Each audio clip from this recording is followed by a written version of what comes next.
Hello, I'm Kerr. Welcome to my art studio. In this video, we're going to have a look at the difference between watercolour that comes in little pans like this and watercolour that comes in tubes. You can get watercolour in many different forms: liquid, pencil, pen, all sorts of things. But just for this video, we're going to look at the pans and the tubes. Let's get started. Here I've got a selection of watercolour in pans and watercolour in tubes. Now, the difference between the contents of the pans and the tubes is that the pans have just a little bit more binder in them, so that they are a little bit more solid. But the quality of the paint is absolutely identical. So a tiny bit more binder in those, otherwise the paint is exactly the same. So why would we choose to have either the tubes or the pans? Well, let's look at the pans first. If I want to use my big brush, which I use a lot of the time, my big wash brush or my big round wash brush, that would be incredibly difficult to dip those into the pans. But with the tubes, if I take my palette and I can just squeeze out some paint onto my palette, and then with my big wash brush, I can paint away quite happily. I can make as much paint as I want, mix up as much as I need, and I can use the biggest brush that I possess. I can't do that with the little pans. I could only use a brush that's got a reasonably sharp point so that it goes into the pans. And also, when you're rubbing around in the pans like this, you're going to be wearing your brushes down a lot. When I do use the pans, I tend to use an old brush to mix up the paint and then put it onto my palette. And then I can use my big brush from there, but it is a bit of a faff.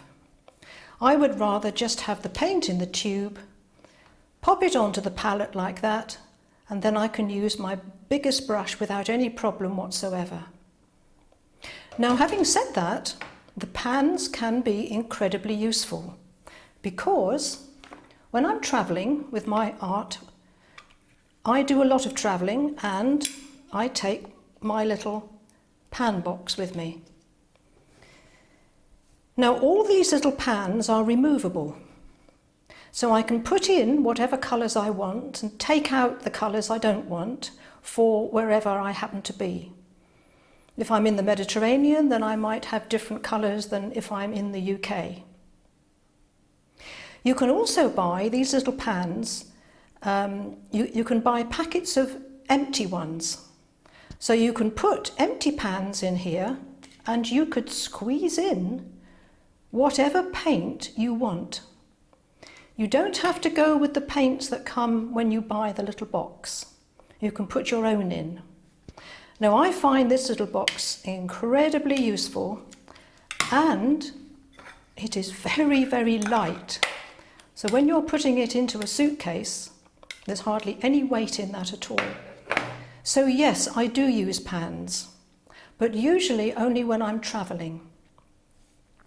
When I'm at home, this is my palette that I use at home, my studio palette.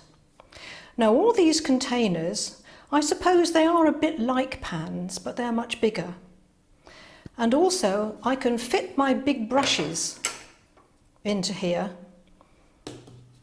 So I can fit my big brush in and I can mix up whatever colours I want. I've got plenty of space to do it in. So when I'm in the studio, these containers here are just all filled up with the tubes that I use. And when I run out of one colour, I can just refill it.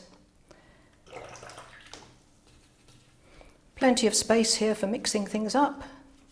Here we go. I never use little brushes if I can possibly help it. I always use great big brushes. Probably the only little brush I use is the little rigger.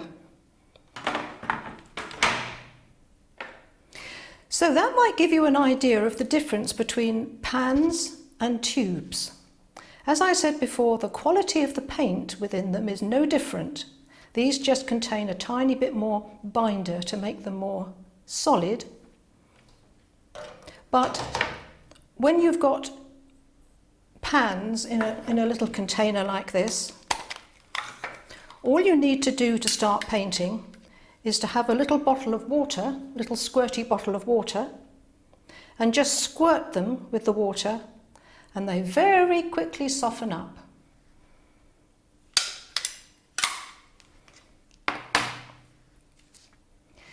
So that's just a very brief look at the difference between pans and tubes.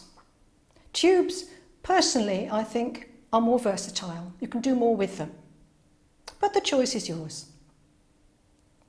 If you found this video useful, then please click the subscribe button and the little bell icon, and that'll let you know when I upload the next video. And as I said before, I'm going to do one on the quality of watercolour paints, and also one on how to choose your colours, which a lot of people find very difficult. So look out for those new videos, and I'll see you next time. Remember, there is an artist in everyone.